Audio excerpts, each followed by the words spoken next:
उनकी श्रीमती में इस कार्यक्रम को यहाँ के आयोजकों द्रविड़ों ने आयोजित किया।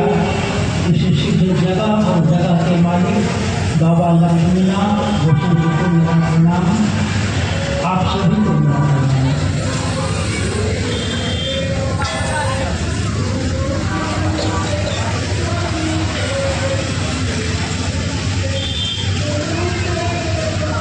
भगवान शिव गुरु हैं, आप और हम उनके शिष्य हो सकते हैं। और जब गुरु की बात आएगी उसमें भी गुरु के दादा हैं शिव। शिव को सारे गुरुओं का गुरु कहा जाता है। जब शिव के गुरु स्वरूप की बात आएगी, शिव गुरु की बात आएगी, तो फिर आप और हम इस बात का अनुमान नहीं लगा सकते कि लक्ष्मीनाथ बाबा कितने प्रसन्न होते हो। अभी तो हमारे आपने सुना है भजन, बहुत बात हो तो बहुत लोग नहीं जानते हैं लक्ष्मीनाथ बाबा के बारे में, लेकिन भजन में भी हमने आपने सुना है, जिसमें आपने देखा सुना कि गुरु के बारे में भूषण जी ने कहा कि प्रथम देव गुरुदेव जगत में और न दूजो देव। माने गुरु से बड़ा कोई देव नहीं, कोई देवता नहीं है। और यदि आपने या किसी व्यक्ति के जीवन में यदि कोई सही गुरु आ गया, सही गुरु से संबंध बन गया, और फिर आप जो गुरु की सेवा कर रहे हैं, इन्होंने कहा गुरु पूजे सब देवन पूजे, गुरु सेवा सब सेवा। गुरु की सेवा से बड़ा कोई सेवा नहीं है। और आप इस भजन के पूरे पंक्ति को जब गौर करेंगे तो आपको लगेगा कि गुरु वह जड़ है, जिस जड़ की यदि हम सेवा करें, जिस जड़ से यदि हम अपना संबंध बना करके रखें, तो संसार का जो जड़ है, संसार का जो मूल है, जिसको हम लोग बोलते हैं ईश्वर शिव, उस ईश्वर से शिव से आदमी का स्वतः संबंध स्थापित होने लगेगा। इस भजन का जो अंतिम पंक्ति है, जिसमें भूषण जी हम लोगों को याद दिला रहे हैं, स्मृति, हम लोग भूषण जी का मनाते हैं कि स्मृति पर्व समारोह मना रहे हैं। उन्होंने लिख कर बोल कर चले गए, कुछ ऐसा इन्होंने कृत्य किया, ऐसी चमत्कारिक घटनाएं हुई जिन घटनाओं को अभी आप और हम मात्र स्मरण कर सकते हैं, उन घटनाओं को याद कर सकते हैं। उन घटनाओं को याद करके हम लक्ष्मीनाथ भूषण से जुड़ सकते हैं। और इस भजन का जो अंतिम पंक्ति है, बिन गुरु जप तप दान यज्ञ व्रत तीर्थ फल नहीं दाता। यानी बिना गुरु का आदमी के द्वारा किया गया यज्ञ, जप, तप, दान और किसी भी प्रकार की तीर्थ यात्रा हम कहीं भी चले जाए, भूषण जी ने हम लोगों को ठोकर मारने का इन्होंने प्रयास किया और कहा बिना गुरु का क्या नहीं होगा। बिना गुरु जप, आपके द्वारा किसी भी प्रकार के मंत्रों का जो जप किया जाएगा, तप किसी भी साधन से भी तप किया जाएगा, दान आप कुछ भी दान कर दो, यज्ञ आप किसी भी प्रकार का यज्ञ करो, तीर्थ कहीं भी आप चले जाओ, कोई तीर्थ करो। भूषण जी ने कहा ये सारी क्रियाएं बिना गुरु के अभाव में मानव को फल नहीं देगा, ये सारा व्यर्थ जाएगा, बेकार जाएगा। और अंतिम में उन्होंने कहा लक्ष्मी पति नहीं सिद्ध गुरु भी। सिद्ध गुरु से क्या मतलब है? सिद्ध गुरु का मतलब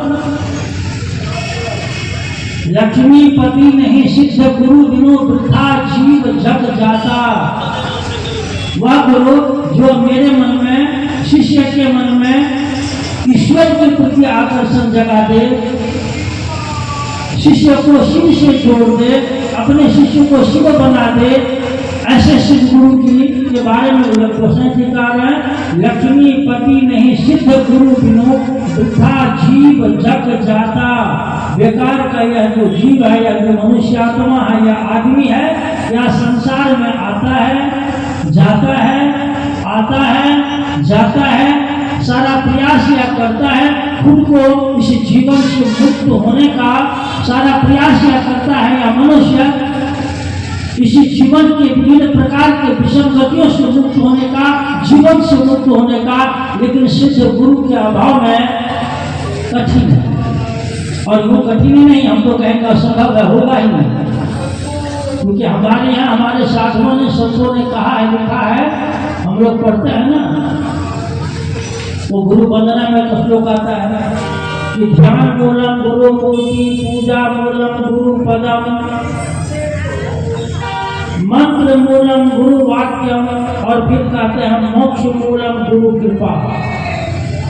यानी मोक्ष मिलेगा कहाँ से, मुक्ति मिलेगी कहाँ से? मुक्ति मिलेगी गुरु की कृपा से।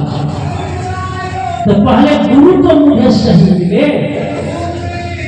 जब तक हमारे जीवन में कोई सही गुरु नहीं आएंगे, उस गुरु से हमारा संबंध नहीं बनेगा, उस गुरु से हमारा रिश्ता भी नहीं बन रहा है, फिर गुरु काम करेंगे कहाँ? गुरु तो काम करेंगे शिष्य पर, गुरु का हम लोग का रॉ मटेरियल, जैसे कोई हम लोग बना रहे, मकान बना रहे हैं, घर बनाएंगे, खाना बनाएंगे, तो घर का रॉ मटेरियल क्या है? ईटा लेंगे, बालू लेंगे, सीमेंट लेंगे, छड़ लेंगे। मिस्त्री को ज्ञान है, मिस्त्री को बनाएगा, ये रॉ मटेरियल है। तो गुरु का रॉ मटेरियल होता है शिष्य। हम पहले शिष्य बनेंगे तब तो। और आप गौर करके देख लीजिए, संबंध कोई भी हो आदमी का, संबंध बनता है मन से। हमारा जो मन है, आदमी का जो मन है, इस मन में क्या क्या चीज पड़ा हुआ है, इस मन में क्या क्या चीज पड़ा हुआ है, मन में क्या क्या विचार आ रहे हैं, तरंगे आ रही है। आप गौर करेंगे तो देखेंगे इस मन को शिष्य बनाना आदमी के बस की बात नहीं है।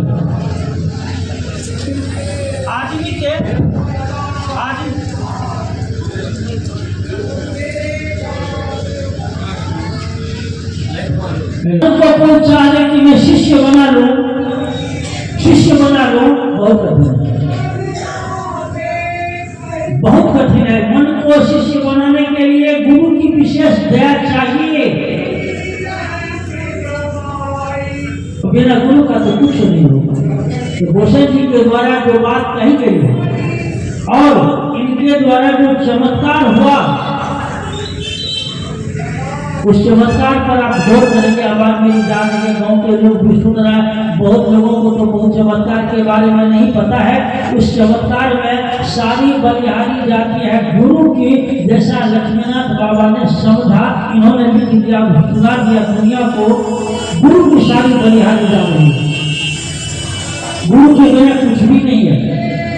आज का एक सौभाग्य का क्षण है हमारे लिए, आपके लिए। इसे लक्ष्मीनाथ स्मृति पर्व समारोह से जुड़े हुए जो यहाँ के लोग हैं, जो भाई बंधु हैं, उन तमाम लोगों ने हमको आपको इसी कार्यक्रम के माध्यम से गुरु की बात करने का एक अवसर दिया, एक मौका दिया है। और गुरु की बात हम कर रहे हैं इसे सिद्ध पुरुष के दरबार में, सिद्ध पुरुष के आंगन में, सिद्ध पुरुष के गोद में बैठ करके, जिन्होंने गुरु के बारे में क्या लिखा आपने सुना। प्रथम देव गुरुदेव जगत में, और न दूजो देवा, गुरु पूजे सब देवन पूजे, गुरु सेवा सब सेवा।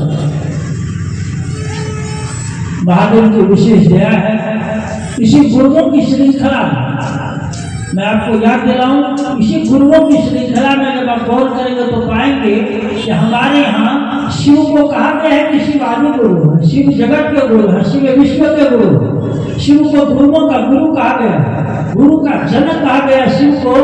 लेकिन यह मात्र हमारे आपके आवाज में भी नहीं रह गए। आज के कालखंड में, आज के समय में शिव शिष्य हरिद्रानंद जी, जिन्होंने पहले इन्होंने लिखा था शिव आज भी गुरु है, शिव आज भी गुरु। याद है उसको, हमने शिव को गुरु माना 1992 में। कम लोग थे उस समय, बहुत कम लोग थे, और उस समय पोस्टर पर लिखा जाता था शिव आज भी गुरु। बात समझ में नहीं आती, मन में ये विचार आता था ये आज भी क्यों लिखा गया, आज भी क्यों लिखा गया। आप जब इसको गौर करेंगे तो देखेंगे यह पंक्ति या वाक्य बता रहा है शिव आज भी गुरु है का मतलब शिव कभी गुरु थे, आज है नहीं। शिव गुरु थे, है नहीं। और इसी जगह हरिद्रानंद जी की बलिहारी शिव शिष्य लोग, जिन लोगों ने शिव को गुरु माना है, वे बोलते हैं बलिहारी है साहब हरिद्रानंद जी, दीदी नीलम आनंद जी का, जिन्होंने जो बात आदमी भूल गए थे, जिन रत्नों पर एक धूड़ा पड़ गया था, जिसके बारे में लोगों की बुद्धि में बात आती ही नहीं थी, कभी किसी ने सोचा ही नहीं कि क्या शिव भी आदमी के गुरु हो सकते हैं, क्या शिव से लोग ज्ञान ले सकते हैं, क्या शिव लोगों को पढ़ा सकते हैं, क्या शिव गुरु के रूप में व्यक्ति के शिष्य के जीवन को सजा सकते हैं, संवार सकते हैं, शिष्य के जीवन के परेशानियों को, कष्टों को दूर कर सकते हैं, कभी किसी ने सोचा ही नहीं। इसीलिए आज के कालखंड में जो बात चली शिव आज भी गुरु है, यह बात अब बहुत दूर चली गई है, बहुत दूर चली गई। अब यह बात नहीं रहा कि शिव आज भी गुरु हैं। अब तो लोग जानने लगे हैं, भारतवर्ष में तो लोगों को ये हर जगह खबर है शिव गुरु हैं, हम शिव के शिष्य हो सकते हैं। मैं आपका ध्यान थोड़ा देर आगे इस पर खींचना चाहूंगा कि हमारे यहाँ जो ये परंपरा चली है गुरु शिष्य की, तो आप गौर करेंगे तो पाएंगे एक ही सत्ता है, ईश्वर। कहा जाता है कि ईश्वर ने इच्छा की है और ईश्वर की इच्छा से संसार का फैला हो गया, संसार का विग्रह हुआ, संसार इतना विस्तृत हो गया है, एक से अनेक हुआ, और वही ईश्वर आया है आदमी के रूप। हमारे ऋषियों ने लिखा है ना कि ईश्वर अंश जीव, काया जीव कौन है, का ईश्वर का अंश है। ईश्वर है पूर्ण, यहाँ हर अंश है, टुकड़ा टुकड़ा में, खंड खंड में आप और हम का ईश्वर अंश जीव। या जीव है कौन, तो का यह अविनाशी। वह जीव है क्या, क्या वह जीव ये हाथ है, ये पांव है, ये आंख है, ये कान है। हमारे मनुष्यों ने कहा नहीं, वह आत्मा, वह ईश्वर का अंश है। आत्मा का वही जो ईश्वर का अंश है वह अविनाशी है, नष्ट होने वाला नहीं है, ना तो आग में जलने वाला है, ना हवा में उड़ने वाला है, ना पानी में गलने वाला है। का वही आत्मा जो अजर है, अमर है, अविनाशी है, वह ईश्वर का अंश है। अब जरा गौर कीजिए आप, वही ईश्वर आदमी के रूप में आया, आदमी में वही ईश्वर बैठा हुआ है, वही ईश्वर आया है यात्रा करने के लिए। किसी शरीर में 10 दिन, किसी शरीर में 10 घंटा, किसी शरीर में 50 साल, 60 साल, 70 साल, और किसी शरीर में अपवाद में 200-300 वर्ष भी रहा। वही ईश्वर आया यात्रा करने के लिए, वही परमात्मा आया। अब जरा गौर कीजिए, ईश्वर आया है आदमी के रूप, इस आदमी को जोड़ना है ईश्वर से, इसी आदमी के मन में ईश्वर के प्रति आकर्षण जगाना है। वही ईश्वर आया, अपना ये आंख बनाया, कान बनाई, पंच ज्ञान इंद्रियां उन्होंने रचा। वही रचा है धरती को, जल को, अग्नि को, हवा को, आकाश को, और उसी ईश्वर को मोड़ना है शिव की ओर, अपनी ओर मोड़ना, यानी उसी ईश्वर के तरफ, ईश्वर के प्रति अब इस जीव के मन में प्यार पैदा करना है। क्या आपको लग रहा है इस काम को कोई आदमी कर पाएगा? विचारिए, आदमी के बस की बात नहीं है। आदमी के, इसीलिए हमारे यहाँ गुरु को शरीर नहीं कहा गया है। गुरु को हमारे यहाँ शरीर नहीं कहा गया है। कहा गया गुरु एक तत्व है, वह शिव तत्व है। और गुरु के बारे में कहा गया बीच में, गुरु में ब्रह्मा की ब्रह्मानी शक्तियां होती है, गुरु में विष्णु की वैष्णवी शक्तियां होती है, कहा गुरु में महेश की रुद्रानी शक्तियां होती है। और भारत के ऋषियों ने इतना पढ़ा करके रुके नहीं, उन्होंने कहा गुरु में साक्षात परमात्मा की शक्तियां होती है, ईश्वर की शक्तियां होती है। हमारा बच्चों को पढ़ाते हैं गुरु ब्रह्मा, गुरु विष्णु, गुरु देवो महेश्वर, कहते हैं गुरु साक्षात पर ब्रह्म तस्मै श्री गुरु ब्रह्म। यानी गुरु के बारे में कहा, उस गुरु में क्या क्या है? ब्रह्मा की ब्रह्मानी शक्तियां, वैष्णवी की वैष्णवी शक्तियां, रुद्र की रुद्रानी शक्तियां, गुरु में साक्षात ईश्वर की शक्तियां होती है। इसीलिए गुरु के पास ये गुण है, ये ताकत है, ये समर्थ है कि गुरु शिष्य के मन में शिव के प्रति आकर्षण जगाते हैं, ईश्वर के प्रति आकर्षण जगाते हैं। गुरु शिष्य के मन को परमात्मा से जोड़ते हैं। आप थोड़ा गौर कीजिए, हमने अपने इस पर बहुत विचार किया है, बहुत मंथन किया है। थोड़ा हम लोग और विचार करते हैं। लक्ष्मीनाथ बाबा जिनका ये स्मृति पर्व है, आज यहाँ हमारे बीच, हम उनको महसूस करते हैं, हमारी इच्छाओं को वे सुनते हैं, ये सुनते हैं, हमारी मनोकामनाओं की पूर्ति करते हैं। हम अपने जीवन की समस्याओं को इनके सामने रखते हैं, हम इनसे मनोज्ञा मांगते हैं और हमारी इच्छाओं की पूर्ति होती है, क्योंकि इनका संपर्क है ईश्वर से, परमात्मा से। ये ईश्वर तुल्य है, शिव तुल्य है, एक अच्छे गुरु के शिष्य हैं, एक सिद्ध गुरु के शिष्य हैं। आप गौर करेंगे तो पाएंगे हमारे यहाँ हमारे साधुओं ने, संतों ने कहा कि थोड़ा थोड़ा अंतर बतलाया, बहुत कम कम का अंतर इन्होंने बतलाया। अब जरा एक चीज बतलाइए, आदमी कोई है, आदमी संसार में चाहता क्या है? एक छोटा सा बच्चा जन्म लिया, बच्चे का जैसे जैसे उम्र बढ़ रहा है, 3 साल 4 साल 5 साल, बच्चे के मन में क्या अलग लगती है? चॉकलेट, फूकना आदि आदि चीजों को गुड़िया के गलत। जैसे जैसे आदमी के ज्ञान का विकास होता है, ज्ञान के विकास के साथ साथ आदमी की इच्छाएं बदलती हैं। ज्ञान के आप लोग इच्छाएं बदलती हैं, इच्छाएं। आप खुद तौल करके देख लीजिए अपने जीवन को, अपने जीवन काल को, अपने परिवार में पल रहे बच्चों को। जैसे जैसे ज्ञान का विकास होता है, आदमी की इच्छाएं बदलती है। यह सारा संसार ईश्वर के इच्छा का परिणाम है, ईश्वर की इच्छा का यह प्रभाव है। हमारे साधुओं ने कहा ईश्वर में मूलतः कहा कि 6 प्रकार की शक्तियां हैं। कौन कौन?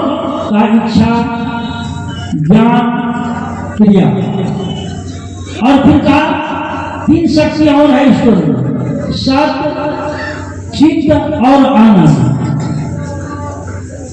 ईश्वर में 6 प्रकार की शक्तियां, क्या क्या? का इच्छा, ज्ञान, क्रिया, सत्य, चित्त और आनंद। ईश्वर के बारे में हमारे साधुओं ने कहा कि ईश्वर की इच्छा ही उनकी शक्ति है। उनको अपनी ईश्वर को अपनी इच्छाओं की पूर्ति करने के लिए ज्ञान और क्रिया की जरूरत नहीं है। उनकी इच्छा में ही ज्ञान समाहित है, क्रिया समाहित है, सारा परिणाम समाहित है। इसीलिए आप देखेंगे आपके घर में रामायण है, रामायण में लिखा गया, तुलसी बाबा ने लिखा है परबस जीव। कहा यह जीव क्या है? किसी के अधीन है। स्वबस भगवंता, वह ईश्वर है, वह क्या है? अपने अधीन है। यानी जीव इच्छा के अधीन है, शिव इच्छा के अधीन है। का परवश जीव, स्वबस भगवंता, जीव अनेक, एक श्रीकंता, मुदा भेद। भेद क्या अंतर? का मुदा भेद जगत कृति माया, ये माया ठगनी, मुदा भेद जगत कृति माया, बिनु हरि जाय न कोट उपाया।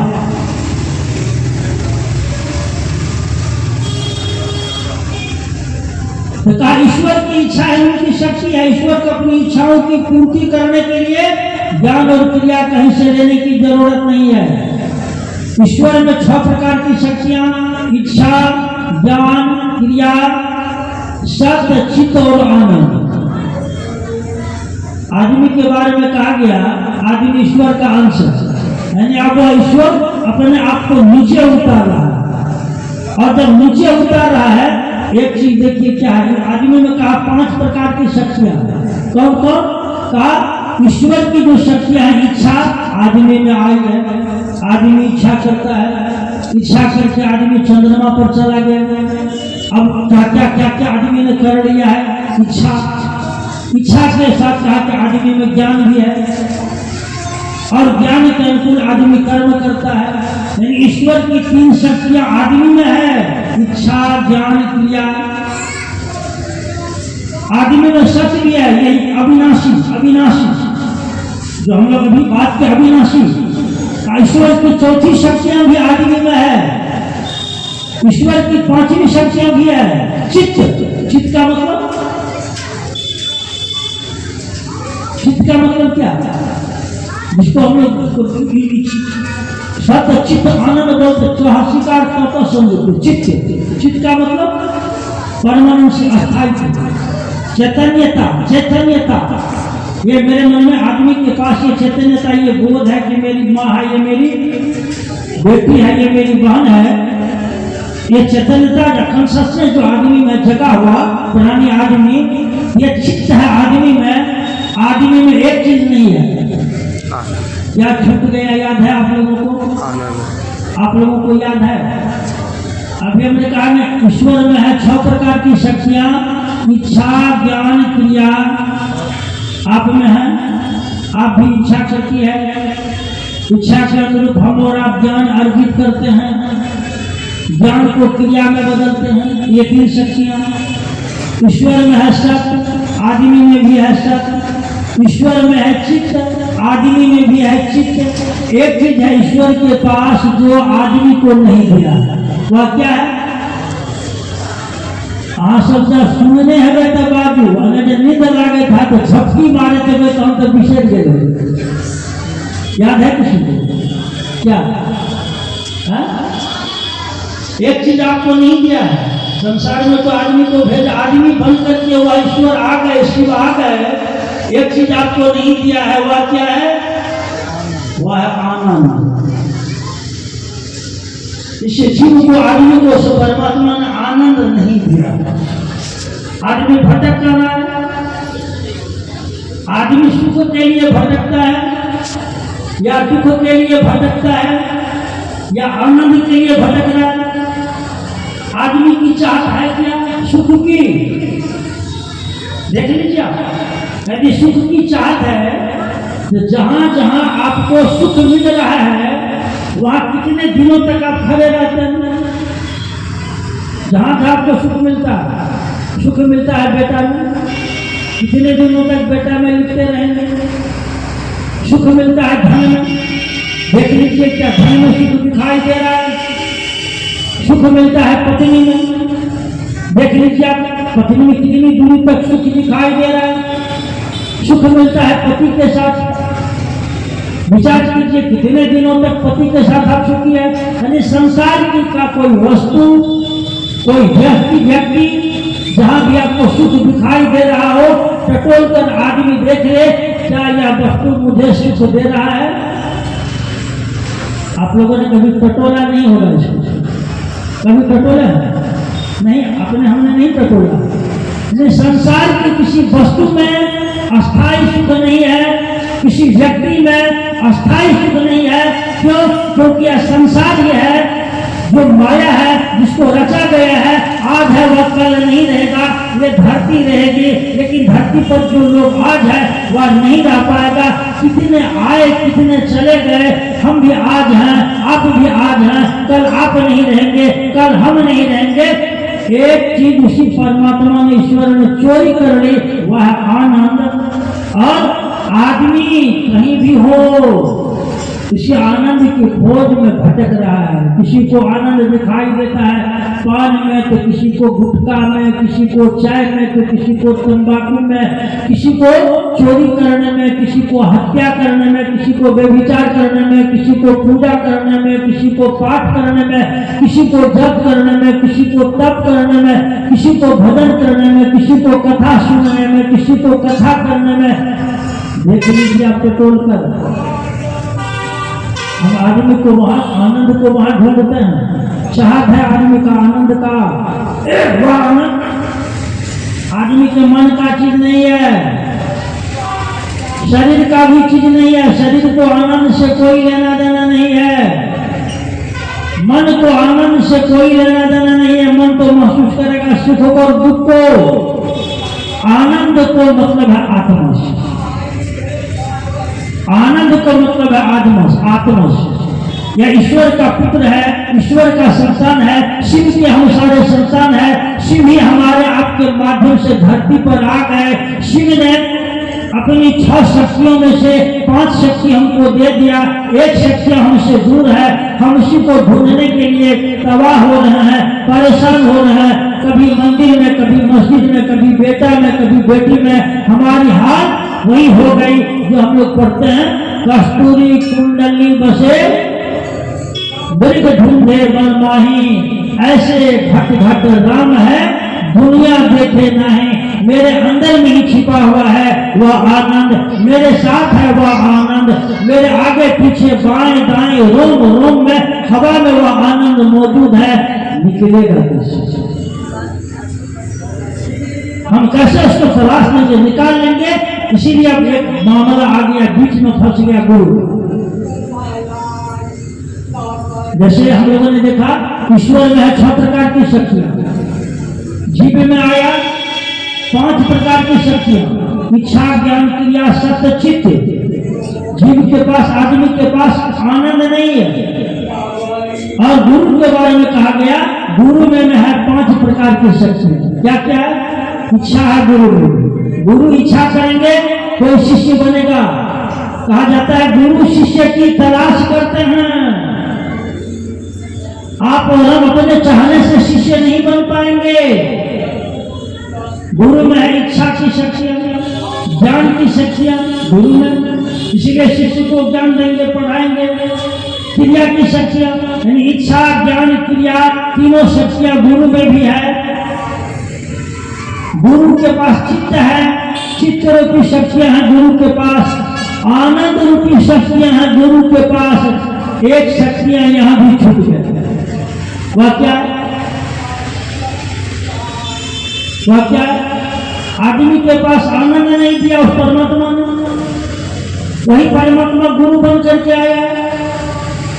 और गुरु को उसी परमात्मा के पास, उसी शिव के पास इच्छा की शक्तियां हैं, ज्ञान रूपी शक्तियां हैं, क्रिया रूपी शक्तियां हैं, चित्त रूपी शक्तियां हैं, आनंद रूपी शक्तियां हैं। गुरु के पास एक चीज नहीं है, क्या है? सत्य नहीं है। गुरु परमानेंट गुरु नहीं। गुरु का काम है शिष्य को शिव बनाना। गुरु का काम है शिष्य को शिव बनाना। गुरु शिष्य को अपने से जोड़कर नहीं रखते। गुरु कभी भी शिष्य को अपने पास नहीं रखते हैं। गुरु शिष्य को शिव से जोड़ते हैं। गुरु शिष्य के मन में शिव के प्रति आकर्षण जगाते। इसीलिए हमारी यह कथा है ना, एक चेला जा रहा है, सामने में उसके गुरु, और गुरु की दया से वह देख रहा है कि गुरु के बगल में गोविंद बैठे हुए। तो शिष्य का आदत है प्रतिदिन गुरु को प्रणाम करने का, तो शिष्य तो गुरु को प्रणाम करेगा। लेकिन गुरु ने जो दृष्टि दी, गुरु के द्वारा दी गई दृष्टि से शिष्य ने पहचान लिया, करेंगे तो गोविंद है, तो परमात्मा है। शिष्य पर गया संशय और लिख दिया उन्होंने, गुरु गोविंद दो खरे काको लागू पाओ। अरे पहले तो हम गुरु को प्रणाम करते थे, आज तो गोविंद भी है। मैं पहले किनको प्रणाम करूंगा, गुरु को या गोविंद को? संशय में मन पड़ गया।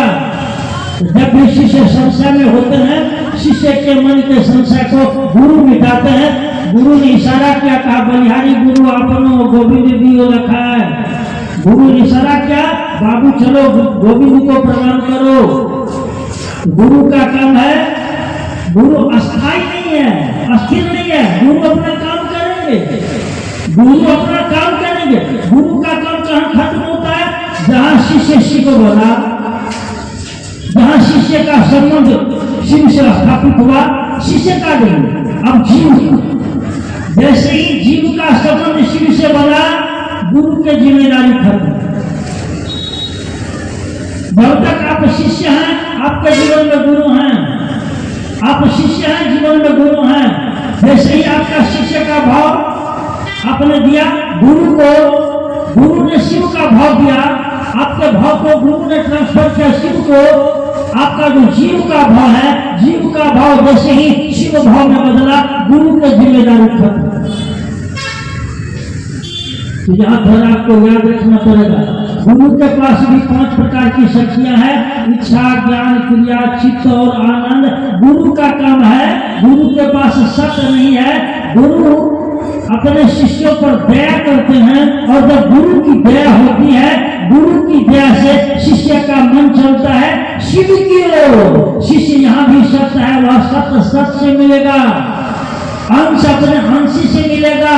एक छोटा बेटा अपनी माँ से मिल रहा है, एक छोटा बच्चा अपने माता और पिता से मिल रहा है। कितनी उसको बच्चे को प्रसन्नता होगी, कितना बच्चा खुश होगा।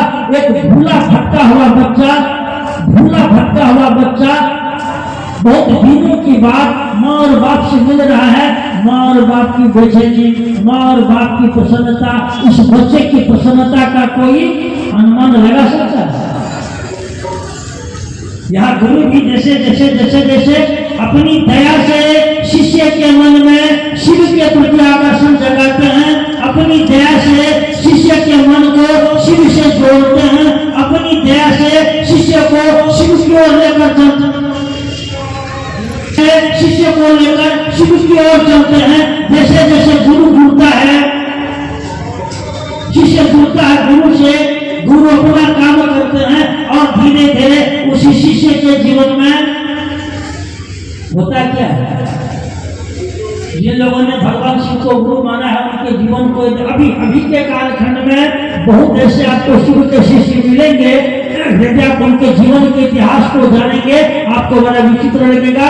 जिस आदमी ने आज के समय में शिव के शिष्यता की शुरुआत की, जिनका नाम है शिव शिष्य हरिंद्रानंद जी, शिव शिष्या दीदी नीलमानंद जी, आज इनके बारे में आप जानेंगे कि शिव को गुरु मानकर दीदी नीलमानंद जी, जो एक राज घराने की बेटी थी, शिव शिष्य हरिंद्रानंद जी, जिनके पिताजी पुराना बिहार में शिक्षा विभाग के डायरेक्टर हैं। हरिंद्रानंद जी के पिताजी, आपका जो पुराना जिला है सहरसा, इस सहरसा जिला के जिला शिक्षा पदाधिकारी रहे। एक बहुत बड़े घर का एक लड़का, एक बालक, और वह भी डिप्टी कलेक्टर हो गया। वीडियो एक डिप्टी कलेक्टर होने के बाद अपनी धर्म पत्नी के साथ आपके से लक्ष्मीनाथ बाबा के कुटी पर हरिंद्रानंद जी कितने बार आए, कितने बार गए, इसका कोई गिनती नहीं है। एक दो बार नहीं, आज से नहीं, मैं आपको कह सकता हूँ, लगभग मैं आपको कह सकता हूँ 84-85 ईस्वी से हरिंद्रानंद जी स्थल पर आते रहे। और उन्होंने कहा, सहरसा के लोगों को यह पता हो या नहीं हो, लेकिन मैं जब भी सहरसा गया हूँ, मैं लक्ष्मीनाथ गोसाई के आश्रम पर स्थल पर बनगांव निश्चित गया। उस हरिंद्रानंद साहब ने शिव को गुरु माना।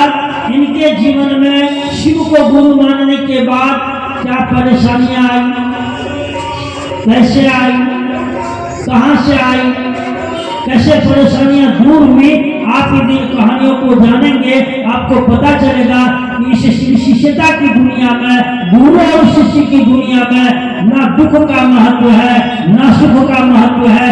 जब गुरु की दया होती है, तो गुरु की दया से जीवन का दुख भी टल जाता है। जीवन का दुख भी शिव शिष्यों के जीवन को प्रभावित नहीं कर पाता, जीवन का सुख भी शिव शिष्यों के जीवन को प्रभावित नहीं कर पाता। शिव का शिष्य तो शिव का शिष्य है, वह तो अपने गुरु को देख रहा है, अपने गुरु के लिए जी रहा है, अपने गुरु के लिए सोच रहा है, अपने गुरु के बारे में सोच रहा है। और सामान्य नियम क्या है? सामान्य नियम है, आप जिसके बारे में सोचेंगे, आप जिसके बारे में सोचेंगे, यदि वह मृत है, मरा हुआ व्यक्ति है, तब वो आपके बारे में नहीं सोचेगा। नियम क्या है? आप जैसा सोचेंगे वैसा आपको मिलेगा। हम यदि शिव के बारे में सोचेंगे तो क्या शिव मेरे बारे में नहीं सोचेंगे? सोचेंगे, सोचते हैं। हम यदि विचार करेंगे कि संत बाबा लक्ष्मीनाथ गोसाई जिनकी कीर्ति, जिनके जीवन का जो चमत्कार, जिनके जीवन की घटना, हम इन घटनाओं को संपूर्ण मानव सृष्टि में इसको प्रसारित करेंगे, लोगों में फैलाएंगे, तो क्या लक्ष्मीनाथ बाबा जो शरीर छोड़ने के बाद, खबर है लोगों को पता होगा, बीच में मैं आप लोगों का 2 मिनट समय लूंगा, जब शरीर लक्ष्मीनाथ बाबा का छूटा है तो शरीर छोड़ने के बाद एक तरफ इनका हो रहा है दाह संस्कार और दूसरे तरफ इनके जो सबसे करीबी लोग थे,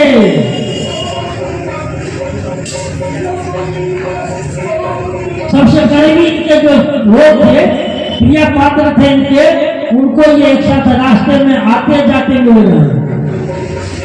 एक तरफ हो रहा है दाह संस्कार इनका और दूसरी तरफ ये खड़े पहनकर हाथ में लाठी लेकर जा रहा है, एक चलवा रहा है।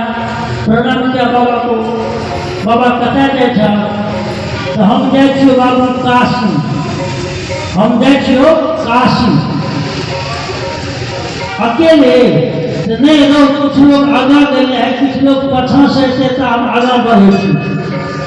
ये शरीर जब छूटा है, एक तरफ हो रहा है इनका दाह संस्कार, शरीर का ये या जो मानव ये पंच तत्वों का शरीर है या अग्नि में जल रहा है, और दूसरी तरफ जो ये अविनाशी तत्व है ऊर्जा, वो अपनी इच्छा से शरीर को ग्रहण कर जा रहा। गोसाई जी आज भी हमारे बीच है। जिन शक्तियों से लक्ष्मीनाथ बाबा हमारे बीच है, वह शक्ति गुरु की शक्ति है, और गुरु की शक्ति होती है ईश्वर की, परमात्मा की, शिव की। आज शिव की शक्ति भी है, शिव की शक्तियां भी विद्यमान है। हम बार बार प्रणाम करेंगे लक्ष्मीनाथ बाबा को और यहाँ के आयोजकों को। ये जो भजन अभी आपने सुना है, प्रथम देव गुरुदेव जगत में, मैं आपको बतलाऊं, इस भजन का अनुवाद पूरे भारतवर्ष में विभिन्न भाषाओं में आपको ये भजन मिलेगा। तमिल में, कन्नड़ में, मलयालम में, मराठा में, विभिन्न भाषाओं में इस भजन का आपको अनुवाद मिलेगा। क्योंकि पूरे भारतवर्ष में मुझे भगवान शिव की शिष्यता की बात करने का अवसर मेरे बड़े गुरु भाई शिव शिष्य हरिंद्रानंद जी और दीदी नीलम आनंद जी के कृपा प्रसाद से मिला है, मिल रहा है। इस भजन को हमने बहुत जगह गाया भी है, छोटे छोटे चर्चाओं में बैठकर, और इसकी व्याख्या भी करके हमने लोगों से, लोगों को बड़ा अच्छा लगा और विभिन्न भाषाओं में लोगों ने इस भजन का अनुवाद करके अपने अपने इलाके में गा भी। इसीलिए आपको देखना पड़ेगा। आदमी तो आपको नहीं, मैं आदमी की बात कर रहा हूँ, मैं आदमी की बात कर रहा हूँ। हमने आपको कहा हम सारे ईश्वर के ही संतान हैं, ईश्वर की ही शक्तियां मेरे साथ आई है, और ईश्वर ने भी 5 शक्तियां दी। एक आनंद मुझको नहीं दिया, उस आनंद की प्राप्ति के लिए, उस आनंद को हम ढूंढ नहीं सकते हैं कहीं से। धन है तो पैसे से, बाजार से खरीद कर नहीं ला सकते हैं। वह आनंद पूजा करने से नहीं मिलेगा, पाठ करने से नहीं मिलेगा, जप करने से नहीं मिलेगा, तप करने से नहीं मिलेगा। वह आनंद मिलेगा गुरु के आश्रय में बैठने से, गुरु के गोद में बैठने से, गुरु के दया के आश्रय में मिलेगा। गुरु के दया के आश्रय में रहकर गुरु की दया से हम उस आनंद को अपनी ताकत, अपनी समर्थ, अपनी पुरुषार्थ से या तो हम अर्जित करेंगे अपनी ताकत, अपनी पुरुषार्थ, अपनी सामर्थ्य से हम उसको सृजित करेंगे या गुरु की दया से प्राप्त करेंगे। शक्तियां आपको या तो अर्जित करनी होगी या सृजित करनी होगी या गुरु की दया से प्राप्त करना होगा। इस बीच में छोटी कहानी आपको मैं और बता दूं, बहुत लोगों को याद होगा, यहाँ तो बहुत लोग हैं, लगभग 4-5 जिले के टुकड़े टुकड़े में लोग। एक बार की कहानी है, कहानी कहने में हो सकता है मुझसे भूल हो, बंदों को लोग सुधार देंगे। एक कहानी है, किसी प्रकार एक बार लक्ष्मण बाबा अपने आश्रम में रात्रि में विश्राम में है और कुछ नागा फकीर आ गए। रात्रि में नागा फकीर आ गए और उन नागाओं ने कहा रात्रि में कि हम खाएंगे खीर। तो बाबा का जो लक्ष्मण बाबा के जो सेवादार थे, सेवादार आए, उन्होंने नागाओं की इच्छा बाबा को सुनाया कि बाबा उनको नागा सब चाहता है कि हम रात्रि में खीर खाएंगे। लक्ष्मण बाबा कह रहे कि सरवाई की क्या खिलाई करना, इतनी रात्रि में कहाँ से दूध लाएंगे, कहाँ से चावल लाएंगे, कहाँ से चीनी लाएंगे। अच्छा चलो, वो लोग खाएगा ही। तो सेवादार कह रहे हैं कि हाँ बाबा हरा हुआ खाएगा। लक्ष्मण बाबा ने कहा अपने सेवादार को जाओ, अग्नि पजारो, उस पर डालो बर्तन, उसमें डालो पानी और देख सरवार वहाँ का जो बालू है ना, उस बर्तन में भी बालू डाल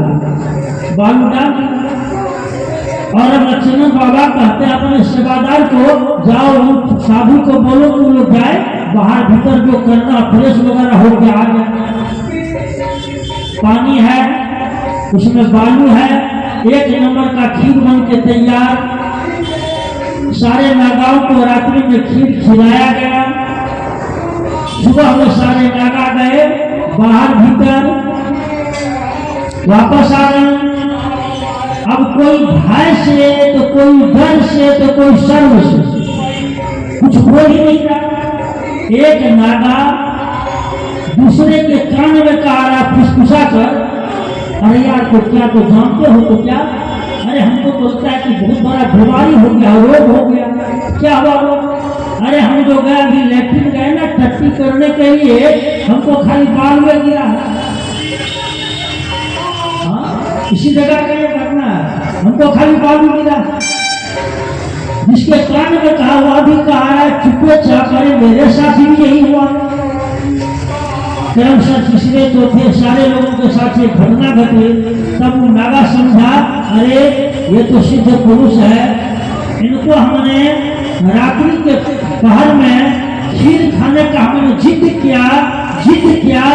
इन्होंने अपने योग बल से अपने गुरु की दया के अधीन जो शक्तियां इन्होंने सृजित की है, उस सृजित शक्तियों से इन्होंने बालू का खीर बनाकर हम लोगों को खिलाया। सारे नागा आकर के शरण में लटक गए, माफी मांगा।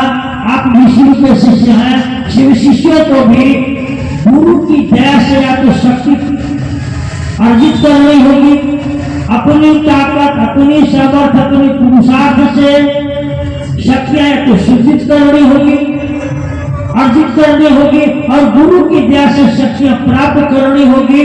गुरु की दया को प्राप्त करने के लिए हरिंद्रानंद जी ने कहा अपने मन में शिव के प्रति आप शिष्य का भाव जगाओ।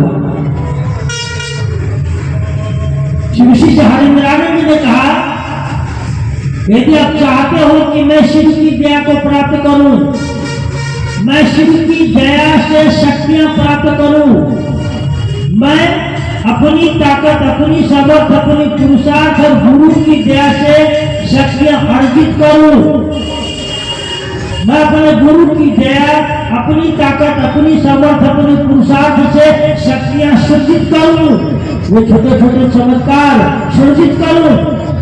तो हरिनारायण साहब ने कहा आप अपने मन में इस विचार को पहले जगह दीजिए, अभी से मैं भगवान शिव को अपना गुरु मानता हूं। अपने मन में इस विचार को जगह दीजिए, अभी से मैं भगवान शिव को अपना गुरु मानता हूं। इस विचार को अपने मन में जिंदा रहने दीजिए। या विचार जिस व्यक्ति के मन में जिंदा रह गया कि शिव मेरे गुरु हैं, मैं शिव का शिष्य हूँ, उस व्यक्ति के मन में शिव के प्रति एक भाव पैदा होगा, वह भाव होगा शिष्य का। और जब शिष्य का भाव पैदा होगा, शिष्य का भाव पैदा होगा, शिष्य भाव के अधीन गुरु की दया उतरेगी, गुरु की दया उतरेगी शिष्य पर, शिष्य भाव के अधीन। हरिंद्रानंद ने कहा बाबू ये शिष्य का भाव पैदा करना थोड़ा कठिन है, आज के आदमी के लिए बड़ा दुर्लभ है। आज का आदमी ना योग कर पाएगा, ना तप कर पाएगा, ना आज के आदमी से जप पार लगेगा, ना आज के आदमी से मांस मछली छूटेगा, ना आज के आदमी से ये तारी दारू गाजा छूटेगा। आज के आदमी के मन में संसार का आकर्षण भारी है। आज के आदमी के लिए ऐसा कोई गुरु चाहिए जिस गुरु के पास कोई शर्त नहीं होगा, कोई प्रतिबंध नहीं होगा। आज के आदमी के लिए एक ऐसी विद्या चाहिए जो विद्या आदमी उठते, जागते, सोते, हंसते हुए, रोते हुए, जाते हुए, चलते हुए, पढ़ते हुए, खेती करते हुए, घर में झाड़ू लगाते हुए हर समय कर सके। हरिंद्रानंद जी ने आज के आदमी के लिए शिव का शिष्य होने के लिए उन्होंने 3 विधियां दी, और 3 विधियों में आप सुनते होंगे बार बार। जो पहला विधियां है, मन ही मन शिव से कहना है, हे शिव आप मेरे गुरु हैं, मैं आपका शिष्य हूँ, मुझे शिष्य पर दया कर दीजिए। पहला विद्या का मन ही मन शिव से कहना है, हे शिव आप मेरे गुरु हैं, मैं आपका शिष्य हूँ, मुझे शिष्य पर दया कर दीजिए। आपके इतना मात्र कहने से आपका मन यह समझने लगेगा शिव सचमुच में गुरु हैं, शिव मेरे गुरु हैं, शिव मेरे गुरु हैं। तीसरा सूत्र में हरिंद्रानंद जी ने कहा आप अपने गुरु शिव को 108 बार प्रणाम करने का प्रयास कीजिए। इच्छा हो तो नमः शिवाय का आप सहारा ले, शिव को प्रणाम करना है शिष्य के रूप में। हम 108 बार जब शिव को प्रणाम करते हैं, 108 बार गिनती में या सांस पर, और जपा जाप की विधि से नमः अंदर लेते हैं सांस, शिवाय बाहर निकालते हैं। हम नमः से सांस लेते हैं, शिवाय से सांस बाहर निकालते हैं। यह अजपा जाप है। इस अजपा जाप की विधि से भी हम शिव को प्रणाम करने का प्रयास कर सकते हैं। और जो दूसरा सूत्र हरिंद्रानंद जी ने कहा, यह है शिव गुरु की बात करना। आज का जो समय है कलयुग का, आज के समय में आदमी गप के मास्टर होते हैं। हमको डॉक्टरी का कोई ज्ञान नहीं है, लेकिन कोई बीमार व्यक्ति आ जाएगा, हम उनको सलाह देते हैं कि यह दवाई खाइए। डॉक्टर मास्टर आदमी, हमको कानून का कोई ज्ञान नहीं है, लेकिन जब कोई आदमी कहीं मुकदमे में फंसता है, हम उसको सलाह देते हैं ऐसा कीजिए। यानी आज का आदमी गप का मास्टर है, आज का आदमी सलाह देने का मास्टर है, आज का आदमी बातचीत करने का मास्टर है। हरिंद्रानंद जी ने कहा आज के इस घोर कलिकाल में आप यदि चाहेंगे हम जब से सिद्धि को प्राप्त करें, जब से सिद्धि नहीं प्राप्त होगी, आप आइए, शिव को गुरु बनाइए, उनको शिष्य का भाव दीजिए, शिव की बात कीजिए। ठंडा के मौसम में धूप के नजदीक बैठकर, ठंडा के मौसम में चाय की दुकान पर बैठकर, बस में बैठकर, ट्रेन में बैठकर, हॉस्पिटल में रोगी का इलाज करवाने गए वहां लोगों से खड़े खड़े चलते फिरते आप लोगों से सिर्फ बात करें कि मैं शिव का शिष्य हूँ, शिव मेरे गुरु है, शिव आपके गुरु हो सकते हैं। मैं शिव का शिष्य हूँ, शिव आपके गुरु हो सकते हैं। आप शिव की बात करेंगे, लोगों को शिव का शिष्य बनाएंगे। ये जो गप है, गप से आपको सिद्धि मिलेगी। आज का ये समय गपात सिद्धि, गपात सिद्धि मतलब गप से सिद्धि, गपात सिद्धि का समय आ गया, जहाँ साधना आदमी नहीं कर पाएगा, योग नहीं कर पाएगा, जप नहीं कर पाएगा, तप नहीं कर पाएगा।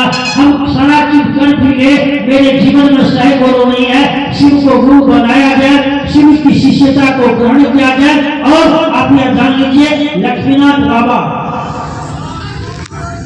आपको ना भी ये बुला लेते हैं गाँव के लोग। मैं सही बात बता रहा हूँ। 6 दिसंबर को हम बनगांव में हैं, हम एक बार किए थे 1993 में 6 दिसंबर को शिव चर्चा। थाना के आगे में एक था रजत जी का घर था। मैं चरणवा की बात बता रहा हूँ। और मन में ये मेरी व्यग्रता थे लक्ष्मण बाबा 6 दिसंबर को आप तो आध्यात्मिक पुरुष हैं, आप तो गुरु की बात की हैं, आप एक सिद्ध पुरुष हैं, आपका थोड़ा सा भी सहायता मिलेगा, मदद मिलेगी ना, आपकी मदद से, आपकी थोड़ी सी दया से, आपकी थोड़ी ही कृपा प्रसाद से ये शिव की शिष्यता तो बहुत दूर जा सकती है। थोड़ा सा मदद कीजिए। कितना हम इनके पास रोए होंगे, करते होंगे, आपको खबर नहीं है। इस बनगांव में यहाँ पर हम लोगों ने बाबा की कुटी पर कितना बार कार्यक्रम किया, एक बार 2 बार नहीं, कितना बार बनगांव में विभिन्न जगहों पर हम लोगों ने किया, शब्द में मैं आपको नहीं बता सकता हूँ। इसीलिए महादेव से भी दया की याचना करेंगे, संपूर्ण गांव के लोगों से आशीर्वाद देना चाहेंगे। आपका आशीर्वाद शिव शिष्यता को बहुत दूर लेकर जा सकता है। आपका आशीर्वाद लोगों में शिव की शिष्यता को उजागर कर सकता है, जगा सकता है, प्रमाणित कर सकता है। और उसमें लक्ष्मीनाथ बाबा का जो कृपा प्रसाद है, जो इनका आशीर्वाद है, जो इनकी दया बरस रही है, इनकी दया के आश्रय में शिव की शिष्यता की नहीं खिलेगी। इनके आंगन में, इनके गांव में, इनके घर में, इनके दरवाजे पर, इनके चारों बगल शिव की शिष्यता की नहीं खिलेगी, शिव की शिष्यता की नहीं निखरेगी, तो बताइए आखिर निखरेगी क्या? क्या लक्ष्मीनाथ बाबा कभी चोरी डकैती हत्या व्यभिचार को बल देंगे? क्या लक्ष्मीनाथ बाबा चाहेंगे कि मेरे आसपास में, मेरे इलाके में, मेरे मुल्क में जो लोग हैं सब चोर हो जाए, डकैत हो जाए, बेईमान हो जाए, हत्यारा हो जाए, व्यभिचारी हो जाए? बिचारी आप कभी नहीं चाहेंगे। लक्ष्मीनाथ बाबा हमेशा चाहेंगे इस धरती पर जो लोग हैं, हर व्यक्ति के जीवन में अच्छा गुरु आ जाए, अच्छा गुरु से उसका संबंध बने, उस गुरु को लोग अपना गुरु समझे। और अच्छे गुरु में शिव से बेहतर तो कोई गुरु नहीं है, कोई गुरु नहीं है, कोई गुरु नहीं है। शिव गुरु है, शिव गुरु का कार्य करते हैं। आया जाए, हम लोग एक बार अपने मन के दरवाजे को खोले, मन के खिड़की को थोड़ा सा खोल दे। एक छोटी सी ये विचार का जो किरण है, अभी से मैं भगवान शिव को अपना गुरु मानता हूँ, इस विचार के किरण को थोड़ा सा अपने मन में जगा दे, अपने मन में प्रवेश करने का अवसर दे। देखिए भीतर का जो शीतलता है, ठंडापन है, वह ठंडापन दूर होता है कि नहीं? हमारे अंदर में जो कलुषता है वह दूर होता है कि नहीं? हमारे अंदर में जो ये संपूर्णता है वह दूर होती है कि नहीं? हमारे जीवन का जो कर्म का बंधन है, हम उन कर्म के बंधनों से मुक्त होते हैं कि नहीं? एक बार लक्ष्मीनाथ बाबा के कृपा प्रसाद से इस शिष्यता के विचार को अपने मन में हम एक बार जगह देने का चेष्टा करें। ज्यादा बात मैंने अब नहीं करूंगा क्योंकि बहुत दूर दराज हमारे गुरु भाई गुरु महनिया पहुंचे हैं। हम बार बार नमन करना चाहेंगे। भाई शंकर बाबू है, प्रमोद बाबू है, बहुत सारे इस लक्ष्मीनाथ गोस्वामी स्मृति पर्व समारोह के जो आयोजक बंधु हैं, हम उनको बार बार नमन करेंगे। ऐसा मौका हम लोगों को 2 बार से मिला है, लेकिन मेरा थोड़ा समय रहता है जो अभी भी, फिर हम कल परसों हमको भागना है। एक कार्यक्रम है किशनगंज में, फिर नेपाल कार्यक्रम है। रात में मैं आया हूँ, लगातार अभी हम बाहर थे। सिवान में कार्यक्रम था, गोरखपुर में थे, वहाँ बरखा दीदी का कार्यक्रम था। और फिर अभी रात में हम 2 बजा ये मतलब यह समझिए कि आपके ऊपर तो लक्ष्मीनाथ बाबा का आशीर्वाद है ही, आपके माध्यम से हम शिष्यों को भी लक्ष्मीनाथ बाबा का आशीर्वाद प्राप्त हो रहा है। आपको मैं क्या दूं, कुछ देने का हम लोगों के पास नहीं है कि मैं आपको दे सकता हूँ। बस आपके प्रति हम लोग कृतज्ञ रहेंगे, हम आभारी रहेंगे कि आपने इतना मौका दिया। थोड़ा देर आप लोग बैठेंगे, रुकेंगे, आप लोग बैठेंगे थोड़ा देर। हम आपके प्रति मैं कृतज्ञ हैं। लक्ष्मीनाथ बाबा को हम बार बार नमन करेंगे, प्रणाम करेंगे। हम अपने बड़े गुरु भाई साहब श्री हरिंद्रानंद जी, दीदी नीलमानंद जी को प्रणाम करेंगे। और मैं अपनी बात अभी यहाँ बंद करूंगा। आप सबों को मेरा प्रणाम है, लेकिन कुछ निवेदन करूंगा। यहाँ के इस कार्यक्रम के आयोजकों ने आपके लिए कुछ प्रसाद की व्यवस्था है। जो आदमी प्रसाद भोजन नहीं है, प्रसाद की कुछ व्यवस्था यहाँ के लोगों ने की है, आयोजकों ने की है। आप थोड़ा देर रुकेंगे, 2-4-5 मिनट में इस कार्यक्रम को हम लोग विराम करेंगे। थोड़ा देर आप बैठिए, थोड़ा देर बैठिए, आप कार्यक्रम को विराम करेंगे हम लोग 2-4 मिनट में। फिर थोड़ा आप आगे से बढ़ेंगे, प्रसाद लेंगे, हाथ धोकर प्रेम पूर्वक अपने अपने घर को जाएंगे। लेकिन याद रखेंगे, आप शिव के संतान है, ईश्वर के संतान है। उस ईश्वर ने एक चीज हमको आपको नहीं दिया है, ईश्वर ने छुपा करके रख लिया है। उसको प्राप्त करना है, प्राप्त करना है, प्राप्त करना है। प्राप्त करने के लिए हरिंद्र की बताई विधियों का हम सहारा लेंगे, हरिंद्र की बताई मार्ग पर हम चलेंगे। मैं अपनी बात को बंद करूंगा और फिर यहाँ बैठिए आप लोग। 20-15 मिनट समय आपका और हम लेंगे। हमारे आयोजक आते बाबू शंकर झाजिया और लोग हैं, हम लोग उसे भी सुनेंगे। फिर कुछ लोगों के लिए 4-5 लोगों को ये लक्ष्मीनाथ गोसाई स्मृति पर्व समारोह के द्वारा पाक और चादर भी लोग देंगे। हम लोग उसमें भी थोड़ा इनका मदद करेंगे। फिर प्रसाद लेकर हम लोग की तरफ आगे बढ़ेंगे। आपको मेरा होगा।